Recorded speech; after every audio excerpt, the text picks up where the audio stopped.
スポーツショップもそう、井上です。今回はアンダーアーマーの公式、内野手グラブ、こちらの修理前アップしていきたいと思います。当店でですね、ご購入していただいて初めての修理っていう形で、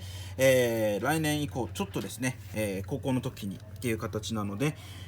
安心してお持ちできるよう全部ですね交換していこうと思っております。もちろんですね初めての修理なのでメンテナンスカードを使いつつっていう形で、変えていこうと思っております。そしてですね、メンテナンススクリーニングの方も、行いまして、安心して、使えるようお渡ししていこうと思っております。ではこちら以上となります。ありがとうございました。